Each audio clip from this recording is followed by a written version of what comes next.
Hi guys, so today I'm going to be talking about my hair. This was quite a requested video from you guys when I mentioned doing it, so here I am. Okay, so a bit of background. I used to have red hair, as most of you may know. It was quite dark, so the pigment was very hard to get rid of, and I know that some of you also have red hair and just want to get rid of it for once and for good, and it's really hard. So I'm just going to tell you what I did. My hair isn't perfect. I don't want it to be this colour, but I'm going to have to settle with it for now and just gradually work up to the colour that I want it to be.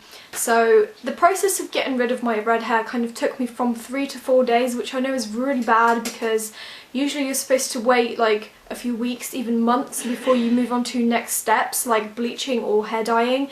So I kind of really sped up the process because I didn't want to be stuck with ginger hair, so I kind of rushed it.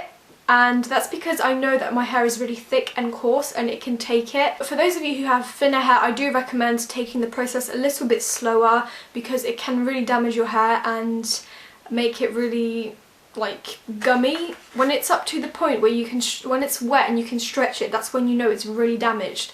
So I really recommend to kind of take the process really slow. You guys may know I didn't actually go to the hairdressers to get any of this done. I did it all at home because, for one, the prices at hairdressers are really pricey and I didn't want to waste a lot of money on going to the hairdressers when I can do the same process at home.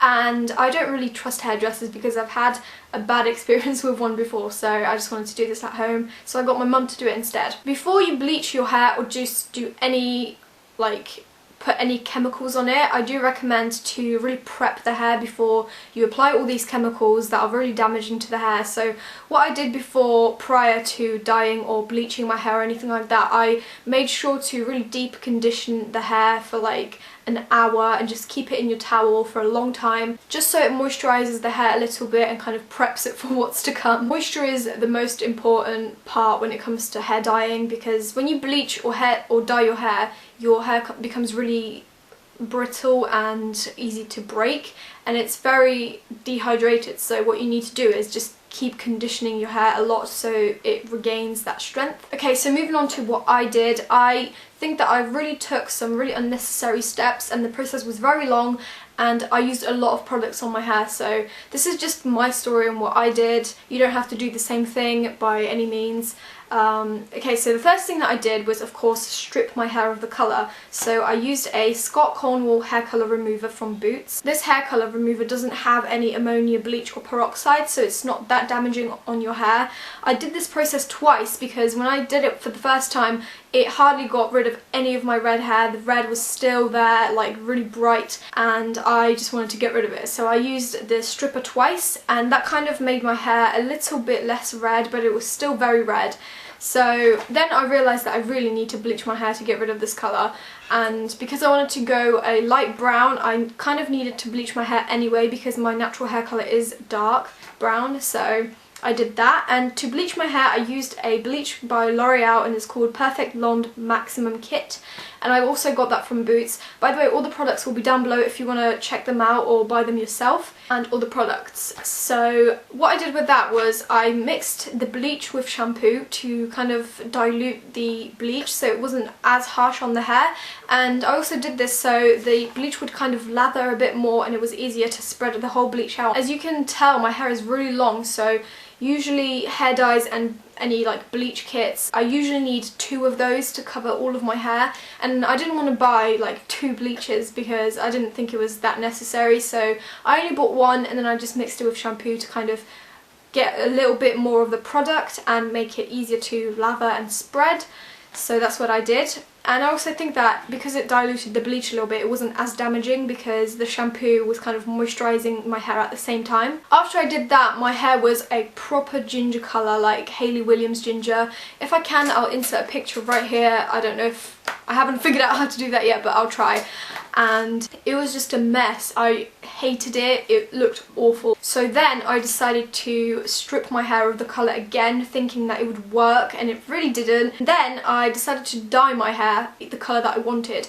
and this didn't work at all, but I thought it would, but it really didn't. I used the Nice and Easy natural medium ash blonde, and that hardly covered any of it. I mean, it did make a little bit of a difference because the dye is a cool ashy colour, so the pigments were kind of purple, which kind of cancelled some of the brassy tones in my hair, but not too much, nothing major. It was still proper ginger. After that, I then bleached it again, and I know this is probably bad, but sometimes you really do need to bleach your hair more than once. If you have to go up to 3 times of bleaching your hair, then that's kind of bad and it is really damaging. But because I did dilute the bleach with shampoo, it wasn't that much on my hair, and I noticed that my hair wasn't breaking off or anything, so I went through with the process. After that, I did more research into why nothing was working for my hair, why my hair was still ginger and I couldn't get rid of it, so I decided to buy some toners. I toned my hair twice, and I used the Scott Cornwall Colour Restore Cool Ash Hair Toner, and this banishes like brassy and rusty copper tones from the hair. And I mean, the first time I did it, it did kind of work, and when my hair was still wet I thought, oh my god, this is it, this is gonna work, but it really didn't. So I did it again and it kind of took away the colour, but it's still ginger. And then to finish that off, I went in with the same dye that I kept using, which is the cool, what is it? It's the Medium Ash Blonde by Nice and Easy, and I found that it kind of covered the ginger, but it's still quite ginger, as you can tell. I mean, I wanted to go sort of like a light brown, but more on the cool side rather than warm toned, and this is not what I wanted, but I mean, it's okay for now. And what I've been doing is I've been using the silver shampoo to get rid of any brassy tones, and I find that it works a little bit, and I do see a difference in my hair. It is getting lighter and more cool toned, and the silver shampoo that I'm using is this one, and it's by Provoke Professional Hair Care. It's called Touch of Silver for grey, white or platinum blonde hair.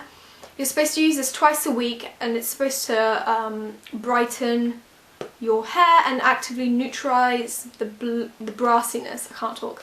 And I find that it does do it does work a little bit, and I've heard great things about this shampoo, so I will just carry on using this and see if it does wonders for me like it has for other people on YouTube.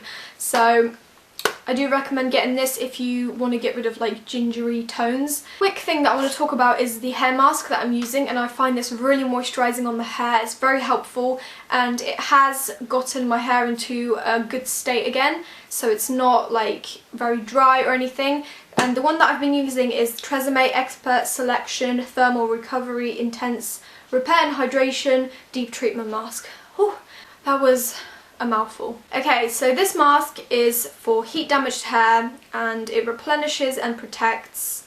It's got aloe vera and almond oil extracts, which is super good, and it's just like a plain white mask. And what I do with this is I use this as a conditioner sort of thing, and when I go to wash my hair, I first use the silver shampoo and then put this on my hair, wrap it in a towel and leave it there for like an hour, and then I go to rinse it off. And what I find that it just, because it's like wrapped in a towel, it really works its magic even better, and it gives it a lot of time to really penetrate the hair structure and really moisturise it. So you're probably wondering why it took me so many products to get to the place where I sort of want to be, and that's because my hair is super coarse and super thick, so it takes a lot of product and a lot of time to really get rid of like the hair colour. And because I was using quite a dark hair colour, hair dye, which was the red one, it was more of a burgundy colour, which was even harder to get rid of, and that's why basically. If you have any hairdressers that you can consult, then I definitely would, just to get that extra knowledge about your hair and stuff like that, just because you don't want to damage it or don't want to ruin it. So that is all for my story. This is how I got rid of my red hair. I mean, it's not perfect, but it's getting there. It's gonna take a while, because I mean, red is such a hard colour to get rid of, and I know all of your pain. But yes, this is all. I hope you enjoyed this video. I hope I helped you a little bit. Again, all the products will be down below. If you want to follow me on any social media, links will be down below too. And I love you all, and I will see you in my next video. Bye!